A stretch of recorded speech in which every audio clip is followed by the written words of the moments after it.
안녕하세요. 이은미 인사드립니다. 선교문학 산책. 오늘은 짧지만 긴 감동이 있는 이야기로 시작합니다. 얼굴이 험악하게 생기고 성격이 삐뚤어진 한 사나이가 있었어요. 이 사나이는 아름답고 순결한 아가씨에게 청혼을 했지만 당신처럼 험악하게 생긴 사람의 아내가 될 수 없어요. 라는 냉정한 말로 거절을 당했습니다. 이 사나이는 인자하게 생긴 모습에 가면을 쓰고 다시 청혼을 해서 드디어 그 아가씨와 결혼해 행복하게 삽니다. 그런데 어느 날 그 사나이와 결혼한 행복한 아내에게 한 사람이 찾아와서 남편의 과거와 가면을 폭로했습니다. 여인은 당장 남편의 가면을 벗겨버렸어요. 자, 어떤 일이 일어났을까요? 그런데 거기엔 험악하게 생긴 얼굴이 아닌 인자한 모습으로 변한 얼굴 모습만 있을 뿐이었습니다. 네, 행복한 위선자라는 소설의 내용인데요. 어떻게 그런 일이 있을 수 있어? 라는 생각도 들지만 이 내용이 주는 깊은 의미가 있죠. 아마 여러분 각자에게도 그런 감동이 있으실 것 같습니다. 마음에 사랑을 담고 올바르게 살려고 노력하면 얼굴이 변하는 것 같아요. 우리 모두의 삶이 사랑과 올바름으로 충만하기를 바라면서 주맨 라디오 워싱턴 지국의 이건휘 선교사님의 뉴스 단신으로 이 시간 문을 활짝 엽니다.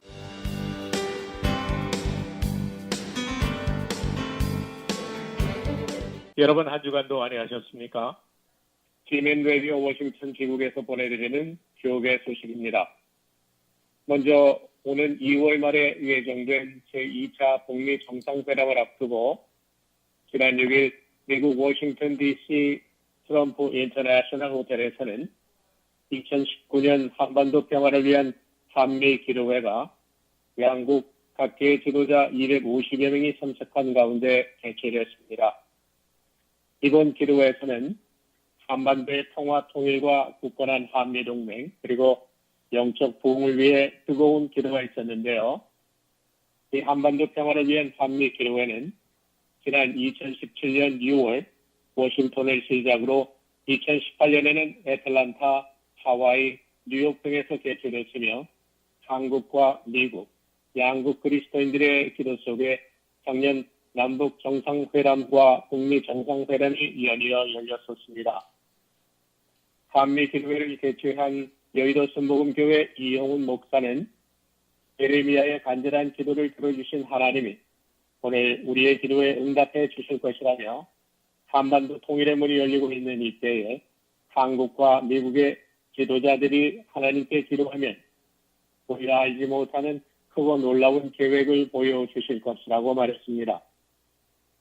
또 미국 선교사를 통해 한국에 복음이 들어왔고 한국 전쟁 당시 3만 4천의 미군들의 고귀한 희생을 통해 대한민국이 지켜졌다며 유일한 분단 국가인 대한민국을 위해 기도를 모아주시고 특히 평양에 우리의 힘으로 현재 심장 전문 병원을 건립하고 있는데 이를 통해 북한의 그리스도의 복음과 사랑을 전할 수 있도록 기도해달라고 부탁했습니다.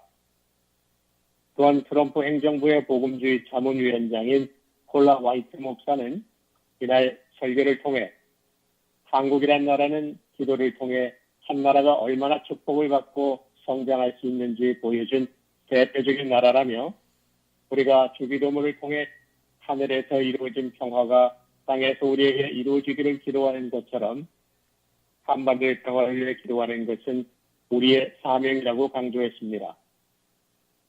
이날 기도회는 이 행사준비위원장인 워싱턴 중앙장로교회 유흥열 목사의 사회로 시작됐으며 한국과 미국 국가 재창의교 전 과학기술처 장관 정근모 박사의 환영사, 스트릭 제이 목사의 대표기도 그리고 순복음 분당교회의 이태근 목사를 통한 강사 소개와 더불어 콜라 화이트 목사와 이용훈 목사의 설교가 이어졌습니다. 설교 후에 마이클 림 아시아 아메리칸 연합회 의장 그리고 토니 홀 전 유엔 식량농업기구 미국 대사, 김진표 국회 조천 기도회장, 조윤재 주미대사, 또 스티브 맥케이 빌리그레암 전도협회 대표, 그리고 고명진 수원중앙교회 목사 등이 축하와 권면의 말씀을 전했습니다. 이 외에도 지미 카터 전 대통령과 빌리그레암 전도협회 프랭클린 그레함 총재와 버니스킹 마틴 루터킹 센터 이사장 등은 영상과 서한을 통해 축하 인사를 전하기도 했습니다.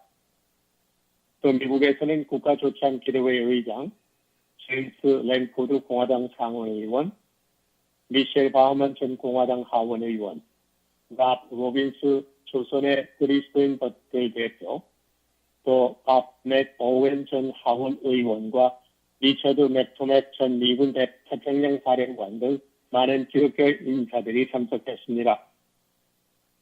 한국에서는 이혜훈, 조배숙, 이동석 국회의원과 부상달 국가조찬기도회장, 이계안, 박윤옥 전 의원 등이 자리했습니다.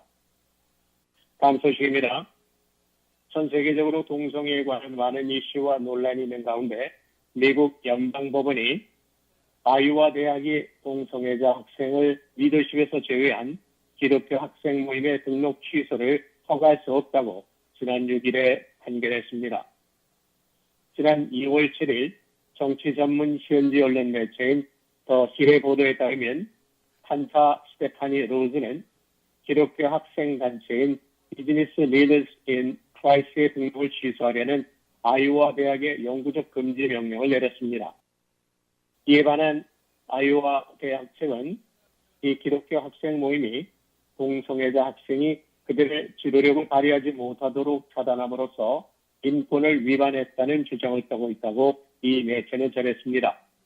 하지만 아이오와 대학의 이 기독교 학생 모임 등록 취소 금지 명령을 내린 스테파니 로즈 판사는 대학은 인종과 성별, 종교 등 보호된 특성에 따라 다른 모임의 회원 자격을 제한한 것과는 달리 아이오와 대학의 이 모임에는 동등하게 이 규정을 집행하지 않았다면서 특히 표현의 자유가 개입될 경우 특정 정책의 불평등한 적용은 사법적인 감시의 가장 엄격한 기준을 위협한다고 지적했습니다.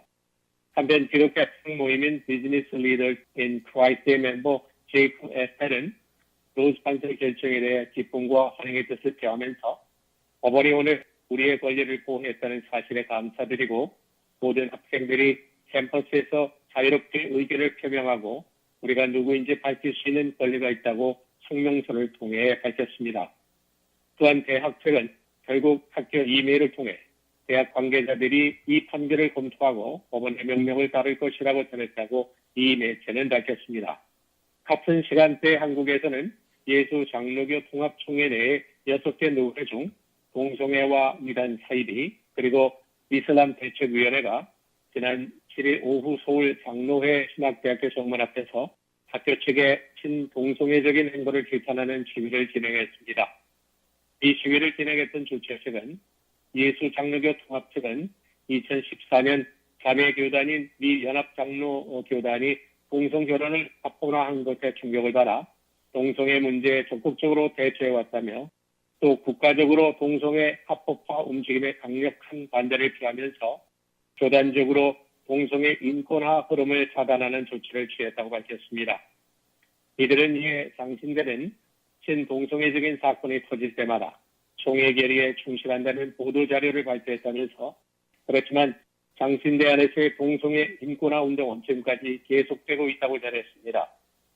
특히 장신대와 장신대 교수들이 동성애를 죄라고 하면서도 동성애 인권화 문제 제기를 묵인하고 있기 때문에 계속해서 친동성애 사건이 벌어지고 있다며 제103회 총회가 끝난 직후에도 장신대 교수와 채플 시간에 동성애를 옹호하는 설교를 하는가 하면 동성애 운동가를 초빙해서 동성애 인권 강좌를 열며 동성애 문제에 대한 교육 지침 간담회를 등장하여 학생들로 하여금 동성애 인권화 논의를 표기해 만들고 있다고 지적했습니다.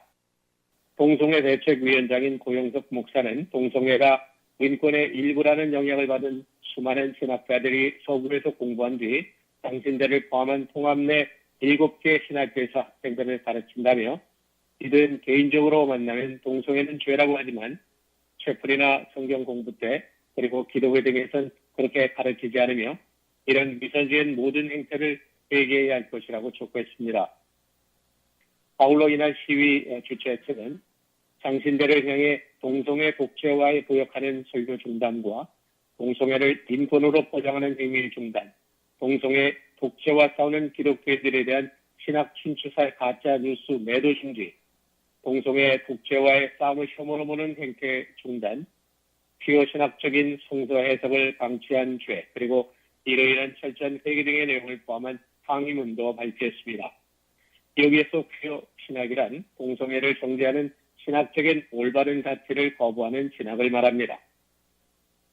이 밖에 이들은 총회 결의를 무시하고 그동안 동성애를 옹호한 교수와 학생을 장신대에 고발할 것이라며 장신대가 교단 정치를 이용해 해당 사건을 유야무야시킨다면 향후 67개 노회와 9천여 개의 교회 그리고 270만 성도에게 장신대 실당을 낱낱이 고발할 것이라고 덧붙였습니다. 다음 소식입니다. 미국 연방하원 외교위원회에 북한 정치범 수용소의 즉시 철폐와 이를 위한 미국과 국제사회 협조를 촉구하는 결의안이 최근 다시 상정되었다고 자유아시아방송이 지난 10일 보도했습니다. 이 보도에 따르면 미 하원 외교위원회 소속 마이크 코너웨이 의원은 지난 8일 이 같은 내용을 담은 결의안을 외교위원회에 상정했습니다.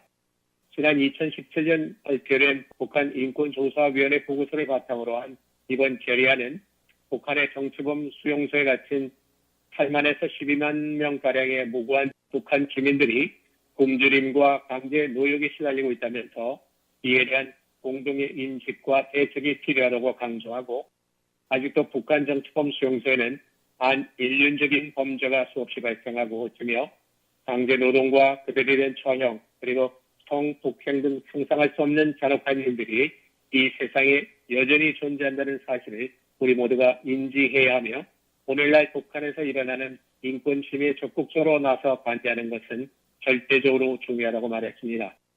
또 미국 의회는 현존하는 북한의 끔찍한 정치범 수용소를 비난하기 위해 우리 모두가 한 목소리를 내야 하고 우리의 결의안은 북한 정권의 잔인한 행위와 인권의 유린을 능가해주지 않을 것이라는 분명한 메시지를 북한에 전달하는 것이라고 강조했습니다.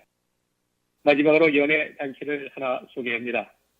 그동안 연예계 악동으로 소문난 캐나다 출신 배우이자 송라이터인 저스틴 비버가 최근에 하나님으로 변화된 삶을 살고 있다는 소식입니다. 지난 7일 미국 크리스천 포스트지에 따르면 그는 보그 잡지사와의 최근 인터뷰에서 기존의 악동 이미지에서 벗어나기 위해 가수로서의 삶을 잠시 중단했다고 밝혔습니다. 또한 그는 자신이 심한 약물에 중독되어 있었다고 고백하기도 했는데요. 최근 뉴저지에 소재한 한 기독교 수련회를 통해 기독교 신앙으로 돌아가 변화된 삶을 살기로 약속했다고 전했습니다. 저스틴 비버는 수련회 동안 어느 정도의 금단 현상도 있었지만 잘 극복한 것으로 알려졌습니다. 또한 저스틴 비버는 보고와의 인터뷰에서 하나님은 우리를 상처와 고통으로부터 보호하시기를 원하시며 또한 지난 자신의 삶을 통해 성을 절제하라고 말씀하신다면서 자신이 성에 대해 절제 생활을 하면서 자신의 영혼의 상태가 보다 좋아졌음을 느꼈다고 말하며 그리고 그 결과 하나님께서 자신에게 사랑하는 헤일리를 나에게 허락하셨다고 믿는다고 덧붙였습니다. 최근 모델 헤일리와 결혼을 한 팝스타 저스틴 비버는 자신이 성중독과 결별하고 앞으로 순결한 삶을 살 것이라고 하나님께 맹세했기 때문에 아내 헤일리와 결혼 전까지 성관계를 하지 않았다고 밝혔습니다. 저스틴 비버와 헤일리는 지난 9월 합법적인 부부의 연을 맺었는데요. 비버와 결혼한 헤일리는 우리는 건강한 관계를 구축하기 위해 지금도 노력하고 있다면서 사람들이 그 사실을 알기를 바라며 나는 이 자리에서 거짓말을 하거나 결혼은 환상적이라고 말하기를 원하지 않는다고 말했습니다. 이제 우리는 앞으로 많이 바뀔 것이고 우리는 함께 성장하고 서로의 변화를 돕기 위해 노력하고 있으며 하루하루 비버는 나의 가장 친한 친구라고 말했습니다.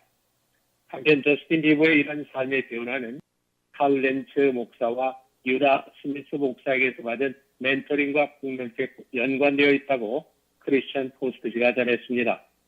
이번에 저스틴 비버의 아내가 된 헤일리 볼드웨이는 칼 웬츠 목사교회 출석 중인 것으로 알려졌는데 데일리 볼드윈의 아버지인 스티븐 볼드윈 역시 독실한 기독교인으로 알려지고 있습니다. 오늘 저희가 준비한 소식은 여기까지입니다. 지민 레디오의 애청자 여러분, 다음 주 시간까지 안녕히 계십시오. 지금까지 지민 레디오 워싱턴 지국의 이건희가 전해드렸습니다. 감사합니다.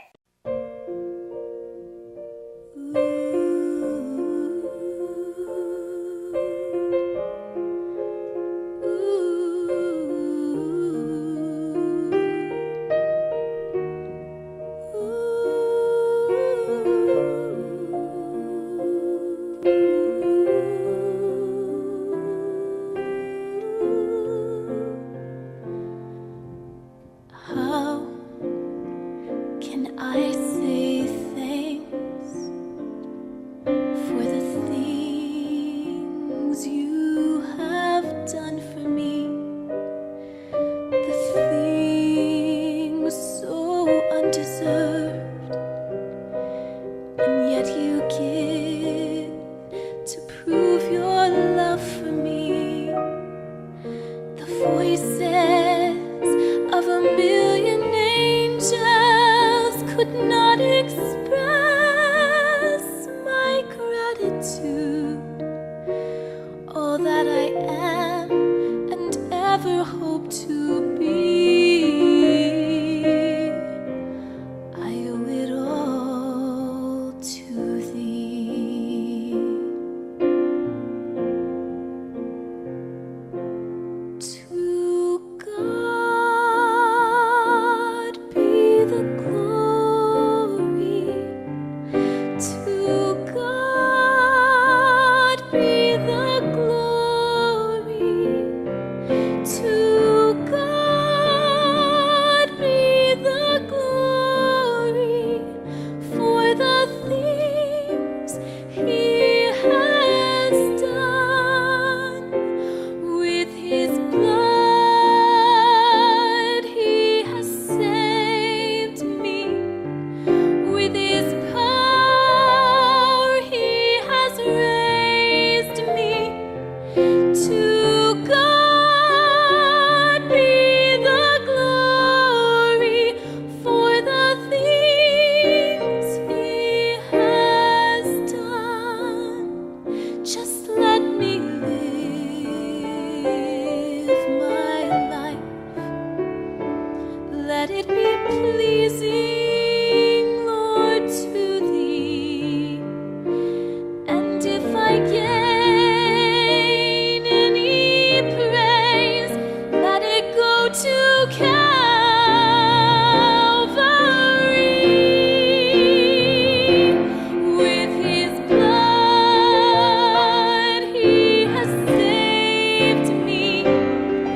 With His power He has raised me. To God be the glory for the things He has done.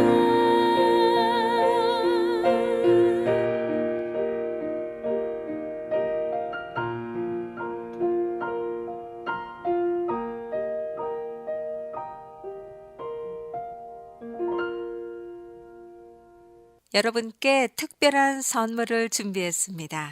들어보세요. 뉴욕에 있는 고등학교 3학년 담임을 맡은 한 여교사가 졸업을 앞두고 학생들에게 선물을 주기로 결정했습니다. 오랜 고민 끝에 그녀는 아주 특별한 선물을 찾아냈어요. 다음 날 학교에 간 선생님은 학생 한 명씩을 교실 앞으로 나오게 했습니다. 그리고 아이들 하나하나를 꼭 껴안아 주면서 각자가 반에서 얼마나 특별한 존재인가를 설명했죠. 그런 다음 아이들에게 일일이 파란색 리본을 하나씩 달아주었습니다. 리본에는 황금색 글씨로 이렇게 적혀 있었어요. 당신은 나에게 특별한 사람입니다. 여교사는 학생들에게 3개의 파란색 리본을 더 준 다음에 그것들을 주위 사람들에게 달아주라고 했습니다. 그런 다음 일주일 뒤에 그 결과를 써내도록 했습니다. 선생님으로부터 뜻밖의 선물을 받은 학생들은 기쁘면서도 한편으로는 고민스러웠어요. 과연 누구에게 이 리본을 선물할 것인가? 한 학생이 학교 근처에 있는 회사의 부사장을 찾아갔습니다. 언젠가 자신의 진로 문제에 대해 친절하게 상담해 준 적이 있었기 때문이죠. 학생은 부사장의 옷깃에 파란 리본을 달아준 다음에 2개의 리본을 더 주면서 말했습니다. 이건 저희 선생님께서 생각해내신 일인데요. 이 리본을 부사장님께서 존경하는 특별한 사람에게 달아주세요.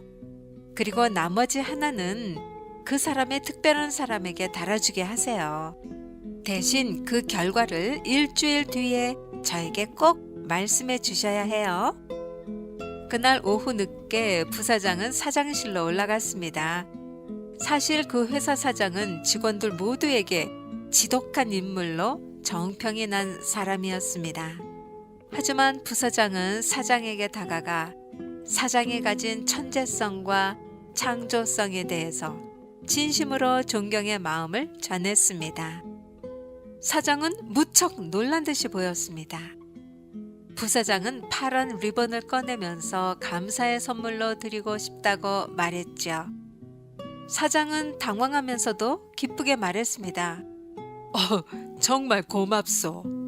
부사장은 파란 리본을 사장의 가슴에 달아주고 나서 나머지 1개의 리본을 더 꺼냈습니다. 그러고는 말했어요. 제 부탁을 한 가지 들어주시겠습니까?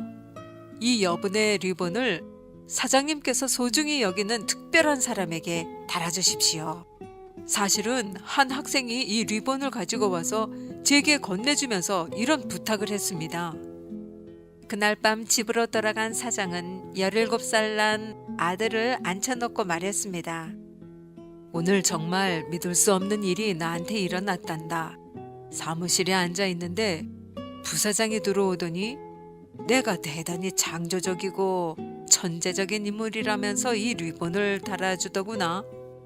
그동안 나에게 불만이 많았을 텐데 나더러 창조적이고 천재적이라는 거야.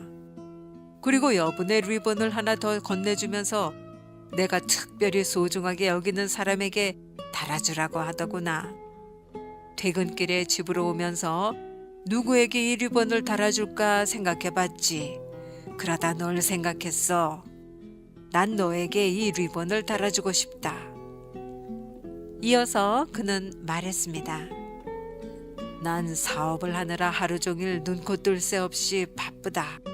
그래서 집에 오면 너한테 별로 신경을 써주지 못했어. 이따금 성적이 떨어지거나 집안을 어질러 놓는 것에 대해 고함이나 지르고 말이야. 하지만 오늘 밤 난 네게 이 말을 꼭 해주고 싶다. 넌 나에게 누구보다도 특별한 사람이야. 내 엄마와 마찬가지로 내 인생에서 가장 소중한 존재지. 넌 훌륭한 아들이고 난 널 사랑한단다. 놀란 아들은 흐느껴 울기 시작했습니다. 아들은 온몸을 가늘게 떨며 눈물을 또 흘렸습니다. 그러다 고개를 들어 아버지를 바라본 아들은 울먹이며 말했습니다. 아빠, 사실 저는 자살을 결심했었어요. 모두가 저를 미워하고 있는 줄로만 알았었거든요. 그런데 아빠가 저를 사랑하시는 걸 알았으니 이젠 그럴 필요가 없어졌어요. 아빠, 정말 사랑해요. 네, 사랑은 이렇게 전염성이 있습니다. 오늘 여러분은 누구에게 이 파란 리본 하나를 전해주시겠습니까?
뮤지컬로 만나는 요한계시록에 감동이 있습니다.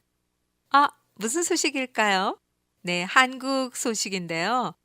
재미있는 소식 같아서 제가 신문에서 발췌했습니다. 성경의 마지막을 장식하는 요한계시록은 비유와 상징들이 많이 등장하잖아요. 그렇기 때문에 어렵게 느껴집니다.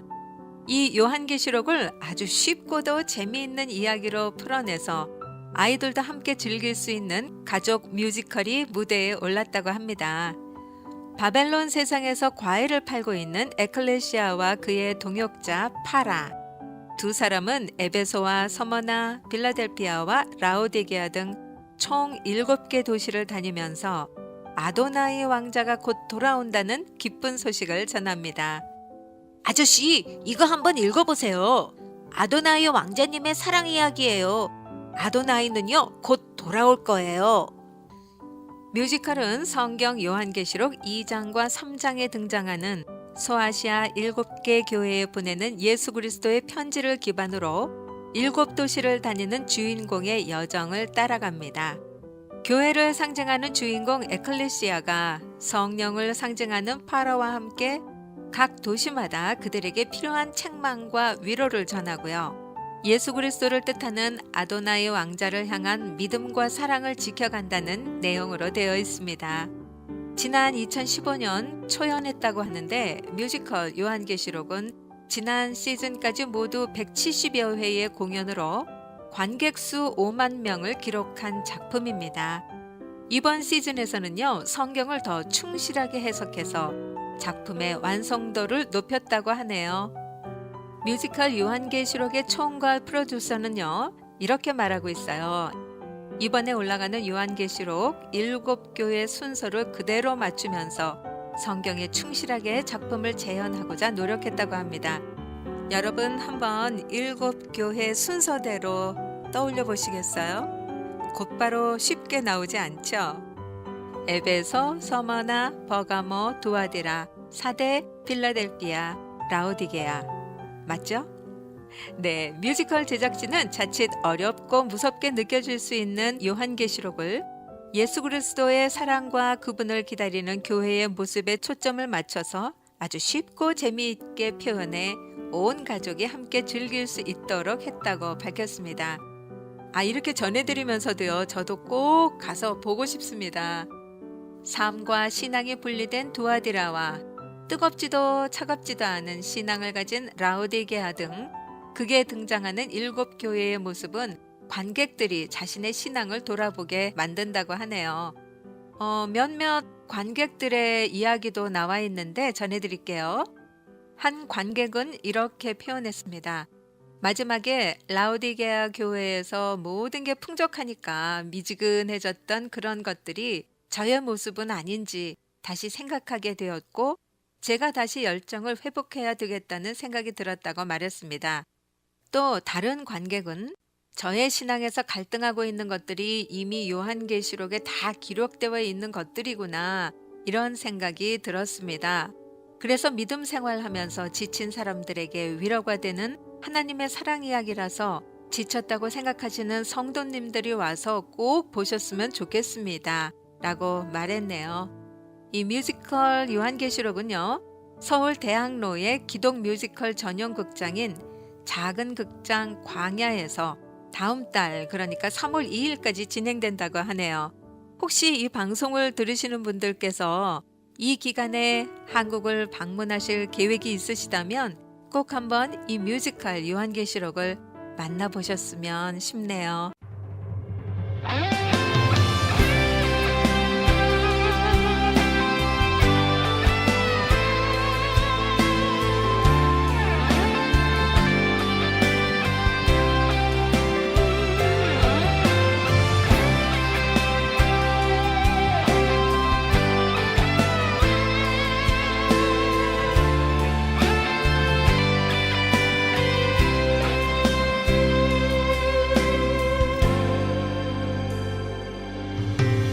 우리에겐 소원이 하나 있네. 주님 다시 오실 그날까지 우리가 가슴에 새긴 주의 십자가 사랑 나의 교회를 사랑케 하네. 주의 교회를 향한 우리 마음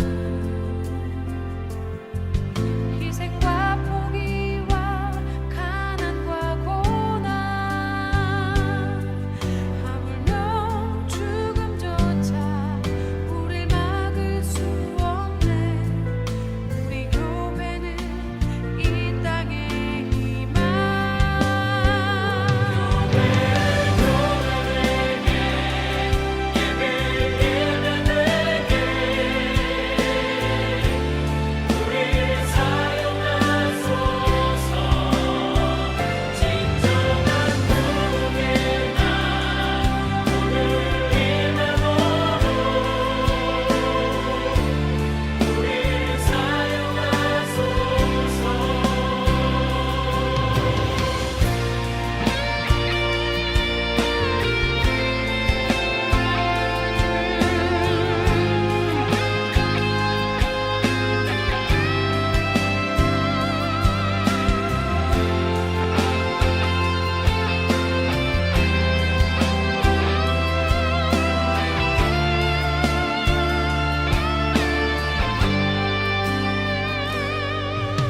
우리에게 소원이 하나 있네. 주님 다시 오실 그날까지 우리 가슴에 새긴 주의 십자가 사랑 나의 교회를 사랑케 하네. 주의 교회를 향한 우리 마음 희생과 포기와 가난과 고난 하물며 죽음조차 우릴 막을 수 없네. 우리 교회는 이 땅의 희망.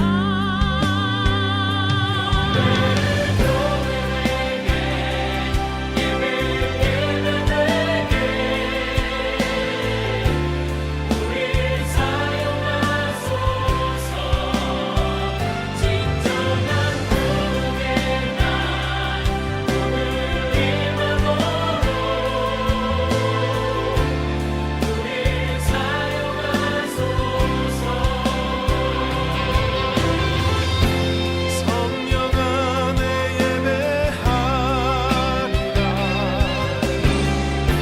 자유의 마음으로 사랑으로 사역하리라. 교회는 생명이니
여러분의 건강을 녹화합니다.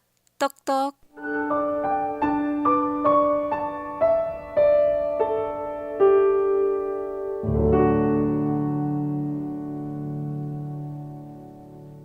요즘 이렇게 호소하시는 분들이 계세요. 내비게이션이 안 보여요, 갑자기. 눈에 뭔가 떠다녀요. 이러시는 분들 혹시 계신가요? 나이가 들면 노안이나 비문증, 안구건조증, 이렇게 시력에 심각한 문제를 일으키는 것은 아니지만 생활에는 불편할 수 있는 안과 문제가 발생할 수 있습니다. 미국 안과학회 자료를 통해서 노안, 비문증, 안구건조증, 눈물 흘림증 등에 대해서 알아보았습니다. 자, 먼저 노안 알아볼게요. 노안은 40대 이후 흔히 증상이 나타납니다. 식당에서 작은 글씨의 메뉴판을 읽기 힘들어지거나 바느질을 할 때 작은 바늘구멍에 실을 꿰기가 어려워집니다. 나이가 들면서 수정체의 탄력이 떨어지면서 조절력이 저하돼 나타나는 증상인데요. 안과 의사들은 대개 돋보기 안경을 쓸 것을 권합니다. 컨택트 렌즈도 노안용 다초점 렌즈가 나와 있어요. 자, 안구 건조증은 어떨까요? 눈이 심하게 건조하고 빡빡하고 눈이 시리고 따끔거리기도 하고 이러한 증상이 나타나는데 환자에 따라서 시력도 떨어집니다. 나이가 들면서 눈물을 충분히 만들어내지 못하거나 눈물의 질이 저하돼서 발생하는데 오버 더 카운터로 나온 인공 눈물을 사용하거나 실내에서는 가습기 사용하는 것도 권장됩니다. 안구 건조증이 심하면 환자의 상태에 따라 간단한 수술이 필요한 경우도 있어요. 비문증은 무엇일까요? 작은 벌레나 먼지 등 뭔가 부유물이 눈앞에 떠다니는 증상이 나타나는 것이 비문증인데요.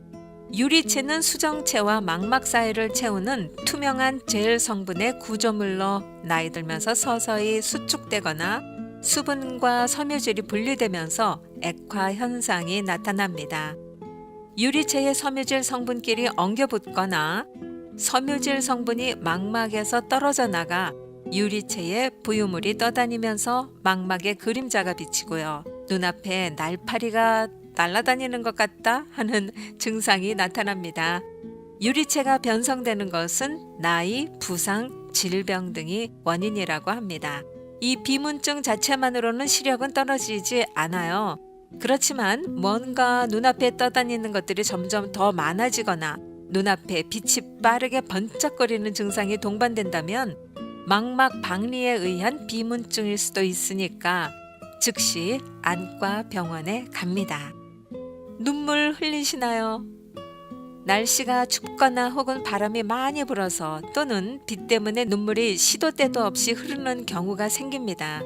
비 때문이라면 간단하게 선글라스를 착용해 문제를 해결할 수 있어요. 그렇지만 감염이나 눈물샘이 막혀서 발생하는 것은 전문가를 찾아가서 진단을 받고 해결책을 찾아야 되겠지요. 또 안구 건조증이 원인이거나 눈꺼풀 같은 구조적 문제일 수도 있으니까 꼭 안과 전문가를 찾아가시기 바랍니다.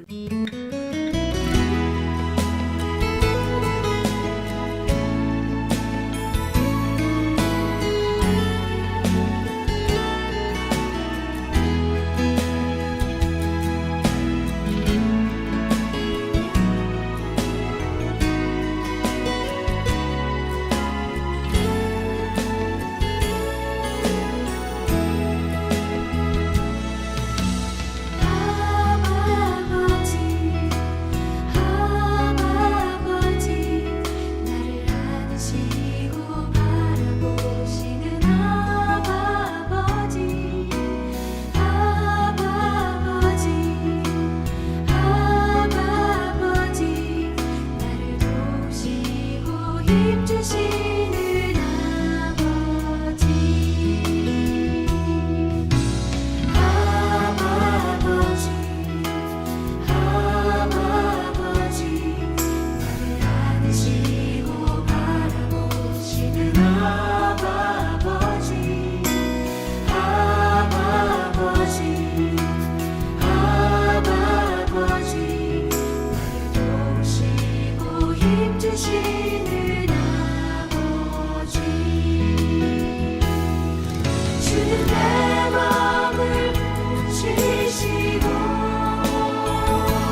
세우시고 볼 수 없는 상처 만지시네 나를 하시고 나를 이해하시네 내 영혼 새롭게 세우시네 주는 내 맘을 붙이시고 볼 수 없는 상처 만지시네 나를 하시고 나를 이해하시네 내 영혼 새롭게 세우시네 내 영혼 새롭게 세우시네 내 영혼 새롭게 세우시네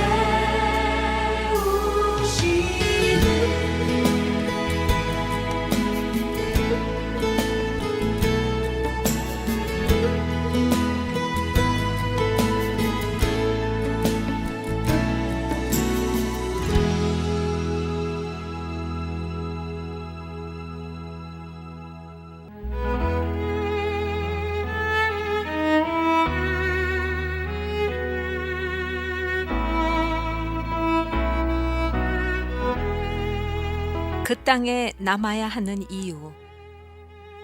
인도네시아에서 3년 차로 접어드는 시점에 체류 비자 연장 실패로 결국 가족과 함께 급히 한국에 와서 비자가 나올 때까지 무작정 기다려야 했습니다.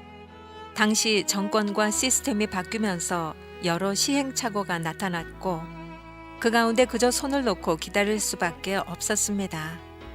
게다가 홍수까지 나서 전산 시스템에 문제가 생겨 더 오래 기다려야만 했습니다. 그렇게 한 달이 지나자 아이들이 언제 학교에 갈 수 있냐고 물었습니다. 나는 딱히 대답해 줄 말이 없었습니다. 하나님께서 귀국을 늦추시는 이유가 있으리라 생각해서 그 이유를 묻는 기도를 했습니다. 생각해보니 인도네시아에 우리 가정을 빨리 입국시키시기 원하신다면 일사천리로 일이 진행되도록 허락하셨을 것입니다. 하지만 일정이 계속 늦춰지자 초조함을 넘어서 과연 인도네시아에 다시 들어가는 게 맞는지 의문이 들었습니다. 그럴 때면 내 안에 질문이 올라왔습니다. 이 나라가 나를 원하지 않는데 내가 다시 들어가야 하는 이유에 대한 것이었습니다. 또 이들은 내게 관심이 없는데 굳이 나는 알고 보면 좋은 사람이고 도움이 되는 사람인데 내가 당신들을 도와줄 수 있게 허락해 주세요 라고 사정해야 할 필요가 있는지 회의가 들었습니다. 하나님, 제가 꼭 인도네시아에 있어야 할까요? 비록 확신을 가지고 왔지만 절박한 상황이 되자 앞서 받았던 약속에 대해 다시 질문을 했습니다. 내 어깨의 짐을 가져가시기보다 더 큰 모래주머니를 달아주시는 그분께 내 내면의 상한 마음의 흔적이 있음을 느꼈습니다. 어쩌면 이것이 아브라함이 기근 당시 가졌던 감정일지도 모릅니다. 그러던 중 나는 어느 개척교회에 말씀을 전하러 가게 되었습니다. 그 교회는 내가 몽골에서 사역할 당시 한국 선교사 자녀학교의 선생님으로서 일의 교회를 나와 같이 섬겨주셨던 분이 사모로 계신 교회였습니다. 남편 목사님은 전도가 유망한 젊은 목회자인데 하나님이 주신 마음의 부담 때문에 큰 교회 부교역자로 가기보다는 그 교회를 자원해서 섬기고 있었습니다. 교회는 인천의 가난한 재개발 지역의 시장통에 있었습니다. 교회의 아래층에는 생선 가게가 있었죠. 계단을 통해 위층으로 올라갔는데 복도에 가득한 비린내가 코를 찔렀습니다. 그런데 그 냄새가 왠지 익숙하게 다가왔습니다. 예전 몽골에서 살던 집 아래층이 음식점이었는데 양고기 냄새가 늘 복도에 가득했습니다. 교회에 들어가 보니 작고 아담한 예배 처소에 몇 가정이 모여 있었습니다. 내 눈에서 눈물이 왈칵 쏟아졌습니다. 몽골에서 섬기던 이레교회 생각이 났습니다. 그때는 신참 선교사로서 가난한 마음으로 사역했습니다. 나는 교회 뒷자리에 앉아서 기도하기 시작했습니다. 기도 중에 비로소 하나님의 마음과 생각이 내게 전해졌습니다. 내 마음이 어느새 높아졌구나. 나는 인도네시아의 비자 정책이나 관리들의 태도에 마음이 상해서 이렇게 생각했습니다. 여기 아니면 내가 갈 곳이 없을 것 같으냐? 너희들에게 좋은 곳을 주려고 하는데도 너희가 나를 발로 차는구나. 그것을 하나님께서 높아진 마음이라고 하시는 것 같았습니다. 그저 겸손하게 제발 들어가게 해달라고 구하지 않겠니? 제발 들어가게 해달라고 비는 건 자존심을 꺾어야 가능합니다.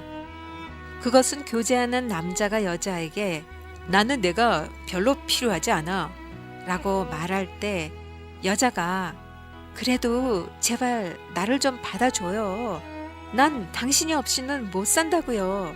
라고 고백하는 것과 비슷하다는 생각이 들었습니다.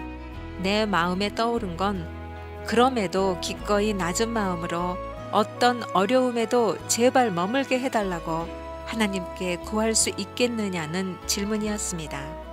나는 충분히 이해되지는 않았지만 하나님께서 가르쳐 주신 대로 기도했습니다. 기도 가운데 내가 부름받은 그 땅에 머물고자 하는 이유는 결국 예수님에게 있다는 걸 다시 확인할 수 있었습니다. 예수님이 이 땅에 천국의 복을 나누기 위해 오셨을 때 환영받지 못하셨습니다. 오히려 헤롯 왕은 그분이 오시는 걸 막기 위해 예수님 나이의 어린아이들을 모두 죽이라는 명령을 내렸습니다. 나는 예수님을 따르는 제자이기에 그분의 발자취를 쫓아 부르심을 받은 자리가 나를 환영하지 않는 자리일지라도 계속 머물러 있어야 합니다. 그분이 떠나라고 말씀하시기 전까지는 어떤 대가를 지불하더라도 이방인의 신분으로 그 땅에 남아 있어야 합니다. 사실 크리스찬들은 천국 시민권을 가지고 이 땅에서 이방인으로서 살아가는 사람들입니다. 교회가 사회로부터 비난받는 것을 억울해하기보다는 예수님이 이 땅에서 이방인으로 사신 것처럼 우리도 하늘로부터 오는 사명을 따라 살아가야 함을 고백해야 합니다. 기도 가운데 내 안에 하나님에 대해 틀어져 있던 한 부분이 또 건드려졌습니다. 내가 지금 무엇을 불편해하고 있니? 아이들이 한국으로 나와서 학교에 가지 못하는 게 내게는 마음의 부담이었습니다. 나는 하나님께 솔직히 털어놓았습니다. 하나님께서 제게 인도네시아의 수많은 어린 영혼의 교육을 맡기시겠다고 하셨습니다. 그런데 지금 저는 그들의 교육은커녕 우리 아이들을 학교에 보낼 수도 없습니다. 하나님께서 조용히 내 마음 가운데 질문을 던지셨습니다. 내가 내 아이의 미래를 책임질 수 있니? 아니요. 그건 제 능력을 넘어서는 일입니다. 그래. 그것은 내 일이다. 너는 내 영역이 아닌 일을 걱정하고 있구나. 내 걱정이 아이들의 미래에 한치의 영향이라도 미칠 수 있겠니? 그들의 미래를 계획하고 열어가며 인도해 가는 건 내 일이지 내 일이 아니란다. 그 말씀이 내 마음에 울렸습니다. 나는 고민을 하나님께 맡겨드리겠다고 고백했습니다. 그러자 다시 평안이 몰려왔습니다. 어떤 상황에서도 빼앗기지 않는 평안을 경험할 수 있었습니다.